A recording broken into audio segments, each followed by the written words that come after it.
Welcome to Fox Soul's Black Report, your daily source for the blackest news, views, and opinions. Today is Friday, July 22nd, and I'm Mimi Brown.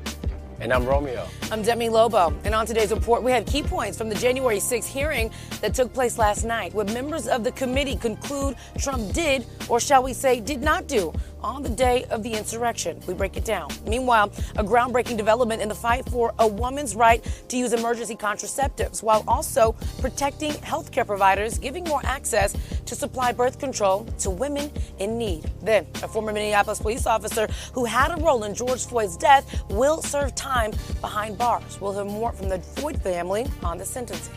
Plus, comedian Eric Blake joins us with his take on this week's hot topics, but with a side eye. That's how we do it. And Beyonce drops off something special for her friends and fans. We have all that and so much more. This is Our Voice, Not Truth, so let's get it.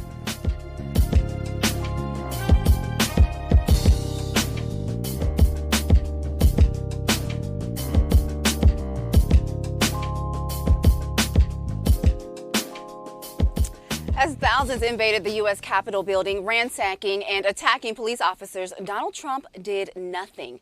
That was the theme of last night's January 6th hearing. Former Trump administration officials testified that that Trump sat in the White House dining room and watched the attack on Fox News. The former official said his aides implored him to say or do something as the vice president was under threat of danger from the mob. I was disturbed and worried to see that the president was attacking Vice President Pence for doing his constitutional duty. So the tweet looked to me like the opposite of what we really needed at that moment, which was a de-escalation.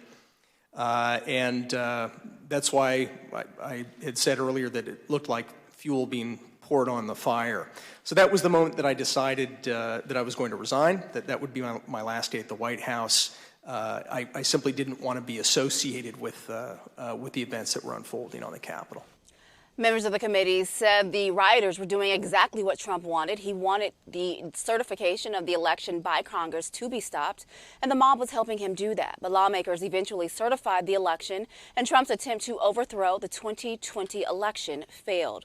There were so many things that came from last night. I think one of the most important is what the witness there was just talking about how people were fighting, how Vice President Pence's people, his Secret Service detail, they were afraid for their lives. They were phoning in. They were calling their friends and family. They were letting them know. They were saying their goodbyes because at that time the mob had reached the second floor and they were afraid for their lives at that time. And then we also learned that Trump did absolutely nothing, which is what we already knew. He sat and watched it at the dining room table. He didn't want the official White House photographer to take any pictures. He wanted to sit there and just watch it. And then he struggled with the message. I don't know if you guys saw, but they have released video of him trying to come up with a speech. He didn't want to say that the election was over. He wanted to make it sound a little bit prettier, and so there was a couple of outtakes and things like that, and so they released those. So we got to see a lot of behind the scenes of what was happening during that time, during those 3 hours where Trump went radio silent. You know, there was so much that happened last night. Maybe I believe 3 hours long last night that we couldn't simply touch on everything. But one that I wanted to touch on, simply back to what you were saying, Sarah Matthews, a former Trump aide, there were 2 aides that spoke up that literally resigned after all of this took place. And so when you have people that want to resign after something like this, that tells you, one, hands off. I want to back away from this. I want nothing to do with this. And I want to say, since we're talking about the theme was what Trump did or did not do, you know, we talk about, could Trump have made one call? Could he have made one single call to end all of this? And Sarah Matthews says that, yes, Trump could have made a statement to Americans. He could have stopped the violence. Several witnesses had firsthand accounts that were inside of the Capitol that said, yes, he could have made a call to law enforcement, national security officers, someone to say, hey,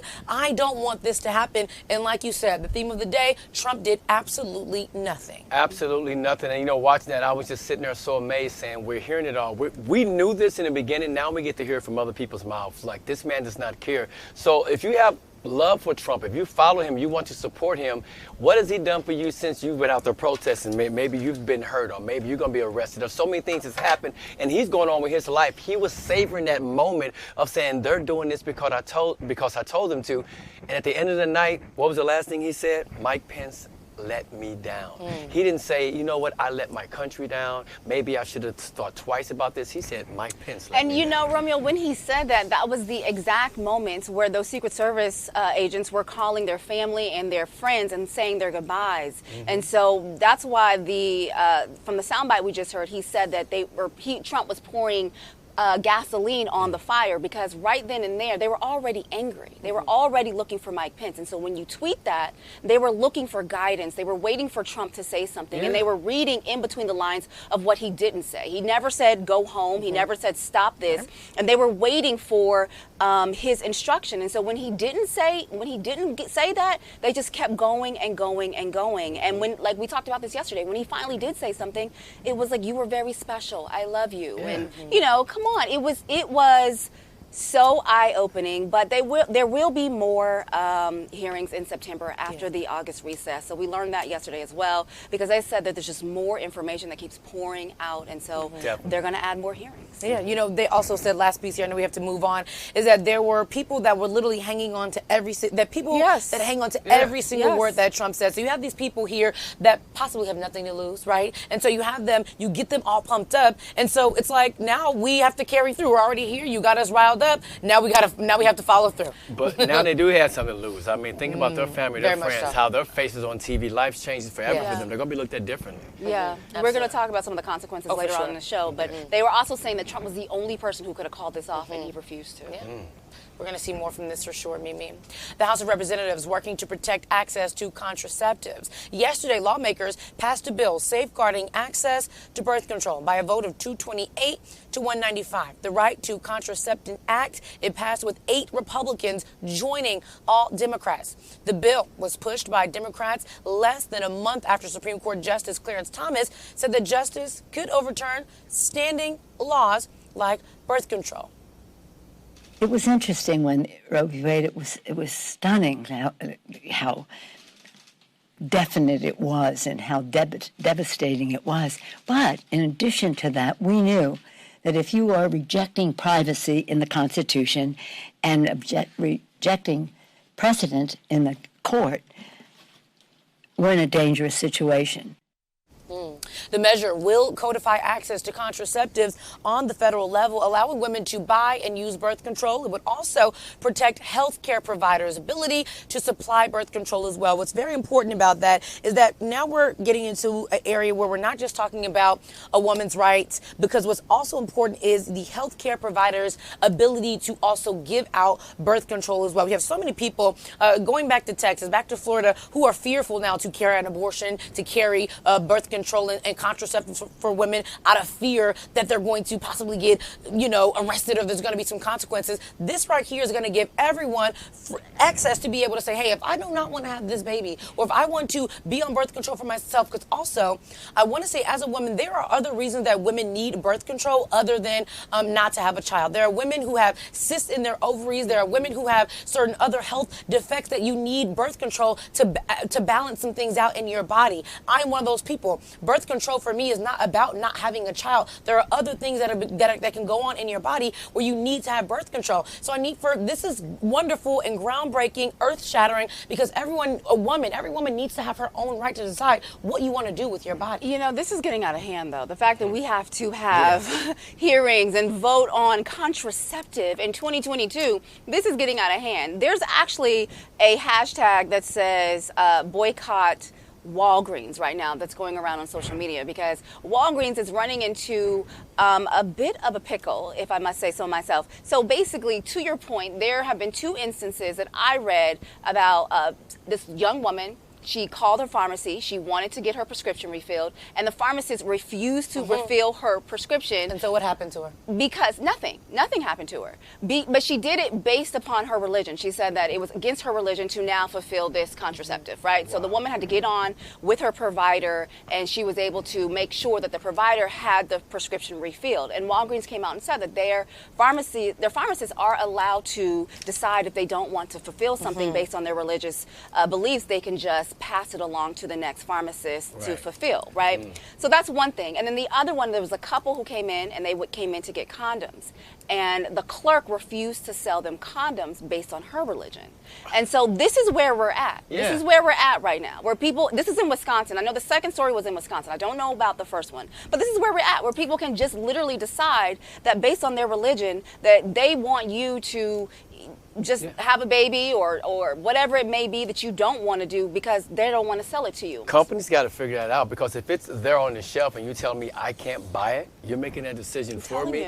You. And I'll say this real quick. What stood out is 195 votes, and they were all from Republicans. We probably knew that was going to happen, but they did acknowledge the ones that did vote for it. So, it's good that they're being recognized, but with midterms coming up and things of that, you should take notice of who said yes and who said no. I'm so sorry. I have to tell this story. Mimi, I thought you were going to tell this other story about the woman in Texas who had to, and I know that we are over, but this is a very important story about a woman in Texas who had to carry a dead fetus. The fetus in her body had already died. She had to carry a dead fetus for 2 weeks in her body. She said she was in so much pain that she could not walk. And that is what a man could never understand, that kind of pain. Carrying, when you already think that you're pregnant, and then your fetus dies, and you have to carry it for 2 weeks in your body because your doctor would not give you an abortion. And that is the part. Heartstrings is important to this, and I feel like that's a story that many people will be like, eye-opening. Who wants to carry a dead fetus in their body for 2 weeks because their doctor would not give them an abortion? There are so many stories coming out about how this is affecting. Again, I just don't understand that we're in 2022 and this is something that we are talking about that is happening. I don't know what the answer is. And we talked about if we should stack the court. I mean, I don't know. But maybe if these are the stories that are coming out, because the majority of Americans don't believe in stuff like this. I mean, everyone should be able to choose for themselves what kind of birth control or not birth control they're on. And to piggyback on that story, I think they were trying to have a child, I'm not sure, but they were saying they're fearing to do that again because if they have to go through the same thing when they lose it. It was someone that was also pregnant, right? That was carrying a fetus that had passed away, but they were trying to have a child, but they're saying, I'm scared of maybe trying again because what if this happens and this has to stay in my body because someone refuses? Absolutely. All right, moving on. About half of Americans say they have little confidence in the future of American elections. CNN poll says 48% of people polled think it's somewhat likely that in the next few years, a politician would successfully overturn the results of a U.S. election because their party did not win. Back in 2021, shortly after the insurrection, 59% of Americans said they had at least some confidence the U.S. election reflected their will of the people. A year and a half later, only 42% have some confidence. The poll comes at the time of January 6th committee revealed the measures Donald Trump took to overturn the 2020 election. And in other news about the attack on the Capitol, a rioter who said she wanted to shoot Nancy Pelosi in the head got a slap on the wrist yesterday. Don Bancroft, who pled guilty to one misdemeanor charge of parading, demonstrating, and picketing in the Capitol, was sentenced to 2 months in prison. Now, Bancroft was originally charged with 4 counts related to her role in the January 6th riot, but prosecutors are dealing with 870 people who were arrested in connection with the attack.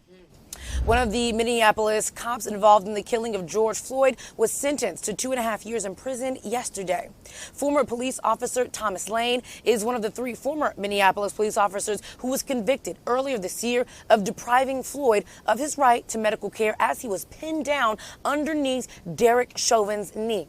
Prosecutors had asked the federal judge to sentence Lane to 5 to 6.5 years in prison. The family of Floyd is very upset with this sentence. His brother says that Lane did not show empathy or any compassion to his brother. Republicans are getting worried about Georgia Senate candidate Herschel Walker. Bad press, poor polling numbers, and incoherent policy statements have Republicans concerned he will lose to Senator Raphael Warnock in November. Walker was recently asked if he would be willing to debate Senator Warnock.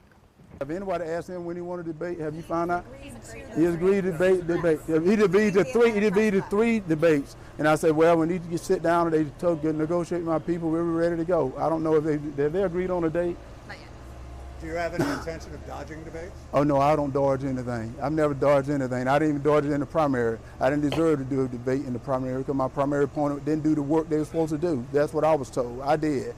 Right now, I said Warnock is ready to debate, and he agreed on 3 debates. Have he agreed on a time? Yeah, he's agreed on a date. Has he agreed? Oh, he agreed on a date? Yes. What date did he agree? 16th. October 16th. So if we negotiate and we got everything right, we'll be debating on October 16th, and I'll be ready to go. Sounds so unorganized there. Walker's campaign says that was not a commitment. One poll has Warnock ahead of Walker by 10 points. We'll see what happens on October 16th, huh? Yeah. All right, so the trial of R. Kelly's manager is underway. Donnell Russell is accused of calling in a threat that forced the cancellation of a screening on the documentary of Kelly's sexual abuse allegations. Federal prosecutors say the December 2018 call to the New York theater sent the crowd running out the door. People were watching the Lifetime documentary, Surviving R. Kelly. Now, Russell allegedly made an anonymous call saying someone with guns was planning to shoot up the theater. Russell's lawyers say his client will be exonerated if the jury pays attention to the evidence. The city of Oakland is agreeing to pay $360,000 to settle a federal lawsuit filed by a former councilman who claimed he was racially discriminated against by city police officers. Wilson Riles, who served on Oakland City Council from 1979 to 1992, says cops used excessive force against him during an arrest 3 years ago. Police claimed he hit them during a court hearing on another issue. Now, Riles says that cops roughed him up after he got into an argument with them. He says he plans to use as much of the money he can to fight for police reform in the city.